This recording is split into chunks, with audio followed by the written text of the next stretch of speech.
Graça e paz. Eu quero falar hoje sobre um tema muito importante, para não dizer o tema mais importante do Novo Testamento. E antes de falar sobre ele, eu quero te perguntar: você realmente ama a Deus? Você sabe a importância de amar a Deus? Você já se perguntou se aquilo que Jesus fez na cruz, você correspondeu? A verdade é que muitas pessoas vivem ainda nesse evangelho dos benefícios. Durante muitos anos, para não dizer aí 50 anos, a palavra tem sido o que Deus pode me dar. Isso realmente é verdade, Deus pode nos dar muitas coisas, mas as pessoas que só apresentaram as mãos de Jesus não estavam corretas, porque tinham que apresentar também os pés de Jesus. Quando nós aprendemos a amar a Deus, nós começamos a valorizar não somente o que Ele dá, mas o que Ele é, a presença dEle. Eu quero falar com você sobre 4 níveis do amor a Deus. 4 níveis, 4 intenções, 4 processos, 4 formas de amar a Deus e como elas são importantes para a nossa vida. Talvez você deve se perguntar: por que eu tenho que aprender sobre isso? Por que eu tenho que aprender a amar a Deus? Eu posso simplesmente sentir que eu estou amando a Deus e tudo bem. Eu quero que você abra a sua Bíblia em Mateus, no capítulo 12, no verso 28 até o 31. Olha o que está escrito. Um dos mestres da lei aproximou-se e ouviu eles discutindo. Notando que Jesus deu uma boa resposta, perguntou a ele: de todos os mandamentos, qual é o mais importante? Respondeu Jesus: o mais importante é este. Olha só o que Jesus disse. O mais importante mandamento é este: ame o Senhor, o seu Deus, de todo o seu coração, com toda a sua alma, de todo o seu entendimento e com todas as suas forças. Eu quero dizer para você que se você não cumprir esse mandamento, se eu e você nós não cumprirmos esse mandamento, nós não seremos aprovados. Amar a Deus não tem a ver com querer, não tem a ver com sentir que precisa, não. Amar a Deus é um mandamento. Ame a Deus de todo o seu coração, com toda a sua alma, entendimento e força. Só que eu queria que você entendesse que o amor é alguma coisa construída, não vem pronto. Eu me lembro de Pedro. Pedro foi um discípulo super interessante. Muitos questionam Pedro, mas Pedro foi um discípulo muito importante. Veja, Pedro no início do seu ministério ele se destacava muito. Se você pegar os evangelhos, você vai perceber que ele sempre tinha uma palavra de coragem, ou às vezes ele tinha uma palavra de covardia, ele oscilava muito. E Pedro, um dia, na última ceia do Senhor, antes de Jesus subir ao monte lá das Oliveiras, antes de ter aquele momento ali de oração e depois vir aquele sofrimento sobre Jesus, a Bíblia conta que Pedro prometeu para Jesus: Jesus, eu nunca vou te abandonar. Jesus imediatamente o repreendeu dizendo: Pedro, você vai me negar ainda esta noite. Veja uma coisa interessante aqui. Pedro tinha no seu coração uma convicção. Ele achava que amava a Jesus de todo o seu coração, com toda a sua alma, entendimento e força, ao ponto de dizer: eu morreria por ti. Mas o amor dele ainda não estava pronto. Quantas vezes nós achamos que o nosso amor está pronto? Eu quero dizer para você que nós temos que construir esse amor, desenvolver esse amor, para que possamos ser aceitos por Deus. Olha só, Pedro, depois de dizer isso de forma ousada, e ele disse para Jesus o seguinte: olha Jesus, qual que vai te trair aqui? Porque Jesus anunciou: olha, entre vocês tem alguém que vai me trair. E Pedro imediatamente disse: olha, quem que é que vai te trair? Ou seja, ele se excluiu da possibilidade de trair Jesus. Só que ele fez até pior, ele negou Jesus. Naquela mesma noite, a Bíblia conta que ele negou a Jesus e aquilo destruiu a sua alma. Destruiu a sua alma. Jesus foi colado numa cruz por nós, ressuscitou no 3º dia. Só que Pedro voltou a ser pescador, com o coração todo ferido, porque a convicção dele não era forte o bastante.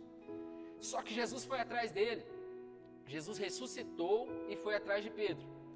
E a coisa que ele queria de Pedro era a cura e fortalecer essa convicção. E ele disse: Pedro, tu me amas? E Pedro disse: tu sabes que eu te amo. Pedro, você me ama? E Pedro disse: olha, eu te amo, Jesus. Pedro, você me ama? E Pedro disse: você sabe que eu te amo.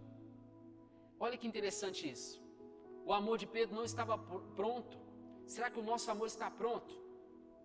Eu quero falar com vocês sobre esses 4 níveis. Primeiro nível: amar a Deus todo o seu coração.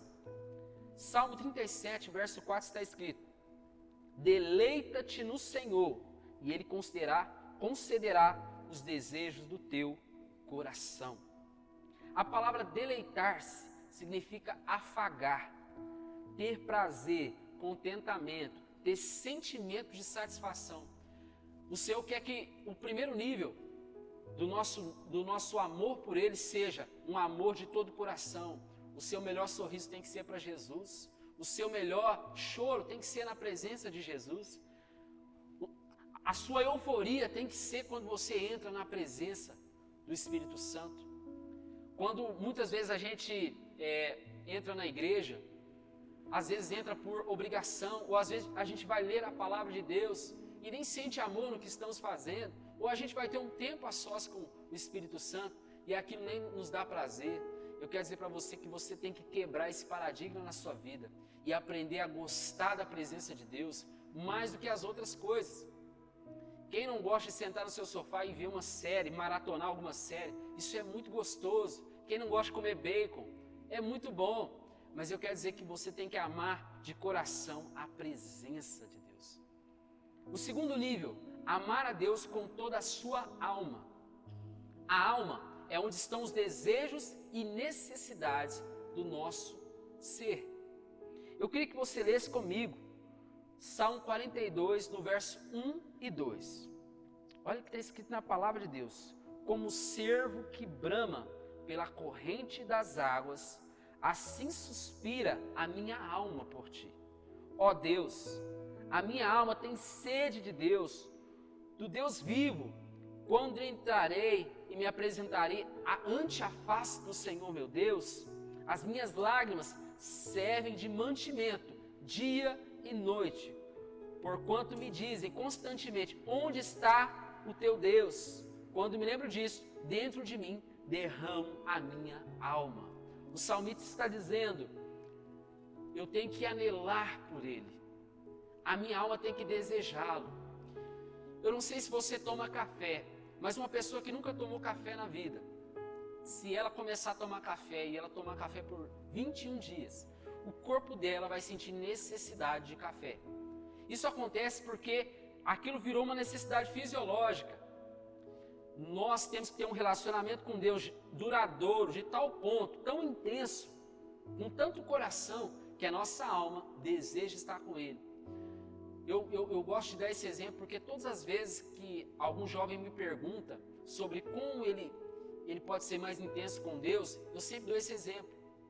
Veja, se você acostumar, se você se entregar a ler a Bíblia, a orar, a jejuar, a fazer a obra de Deus, aquilo vai fazer parte de você, vai fazer parte da sua alma, e a sua alma vai anelar. E o salmista diz: assim como o cervo, ele quando está com sede, ele anela, ele procura por água, assim nós temos que ser. A verdade é que muitas pessoas ainda não amam a Deus de toda a sua alma. Esse é o segundo nível e ele é mais difícil do que o primeiro. Amar a Deus com o seu coração fala de ter sentimentos por Ele. Encontrar alguma coisa em Jesus pela qual se apaixonar. O que te fez se apaixonar por Jesus? Talvez tenha sido uma música, talvez tenha sido uma amizade, talvez tenha sido uma palavra que foi derramada na sua vida. Isso faz você se apaixonar. E aí você continua alimentando aquele amor, aquele coração. Mas se nós ficamos apenas nesse nível, nós estamos falando só de sentimento. Nós somos como crianças. E Deus quer muito mais do que isso. Quer que você tenha um coração de criança, mas que você se torne um homem espiritual. Veja só, amar a Deus com toda a sua alma é você começar a sair um pouquinho das emoções, do sentimento e para dependência de Deus. Nós temos um terceiro nível, que é amar a Deus com todo o seu entendimento. É muito importante esse nível. Nós falamos de um nível que fala de sentimentos, outro que fala de criar necessidade em nós pelo próprio Deus, e agora nós estamos falando de amar a Deus com todo o nosso intelecto. Olha o que está escrito em Filipenses, no capítulo 3, do verso 7 e 8. Todavia, o que para mim era lucro, passei a considerar como prejuízo por causa de Jesus. Mas, mais do que isso, compreendendo que tudo é uma completa perda, quando comparado à superioridade do valor de conhecimento de Cristo Jesus, o meu Senhor, por quem decidi ter esse valor, os quais considero tudo como esterco, a fim de ganhar a Cristo. Eu queria que você entendesse o que Paulo está dizendo aqui. Paulo está dizendo que quando ele era um fariseu, um religioso, ele tinha fama, ele tinha respeito, ele tinha posições na sociedade judaica, mas quando ele conheceu a Cristo, tudo que ele tinha se tornou como esterco, se tornou como nada. Tudo que era lucro se tornou prejuízo, porque ele tinha coisas que não eram eternas. Mas quando ele conheceu a Deus, ele começou a valorizar isso. Amar a Deus de todo o seu entendimento é começar de forma racional, a amar a Deus, fazendo escolhas racionais. Será que você hoje teria coragem de largar ali o seu momento de lazer com a família para ter um momento de lazer com o Espírito Santo? Será que hoje você teria condições de deixar aquele hobby que você gosta momentaneamente para ter um momento com o Espírito Santo?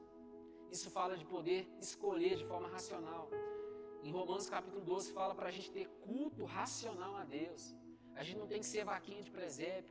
A gente não tem que ir porque todo mundo está indo. A gente não tem que fazer porque todo mundo está fazendo. A gente tem que escolher. Imagina o seguinte, você está num relacionamento com a sua noiva. Olha só, nós somos a noiva de Cristo. Ou noivo, né? E nós estamos ali num relacionamento com o noivo ou com a noiva. E de repente você tem que se encontrar com a sua noiva lá todas as segundas-feiras. E aí aquilo vira uma obrigação. E aí você vai sempre reclamando ver a sua noiva. Você acha que a sua noiva vai gostar daquilo? Você acha que aquilo vai ser uma história de amor bonita? Não. É a mesma coisa o nosso noivo Jesus. Quando você resmunga, dizendo, tem que orar mesmo, tem que ir na igreja mesmo, você está dizendo para ele, olha, nós estamos num noivado e você não tem coragem de estar comigo. Imagina se a gente casar. Será que você está pronto para casar com Jesus? Eu repito, o Evangelho é a história do amor. História do amor. Nós já recebemos um amor unilateral que veio de Cristo. Agora tem que ser o nosso amor para Ele. Será que nós estamos prontos para o Evangelho do amor? Isso é muito diferente do que as pessoas muitas vezes entenderam. O Evangelho não é um Evangelho de benefícios, onde só Deus faz. Não, o Evangelho é quando nós entregamos aquele que Ele nos deu. E o último nível de amor a Deus é amar a Deus com toda a sua força. Olha o que está escrito em Filipenses, no capítulo 1, no verso 21. Porque para mim o viver é Cristo e o morrer é lucro. Paulo, de forma categórica, ele vai dizer o seguinte, que eu vivo para Cristo e se eu morrer será muito melhor. Isso fala de um evangelho, vamos dizer assim, de entrega total. O que você acha? Você acha que você está pronto para entregar a sua própria vida por Cristo?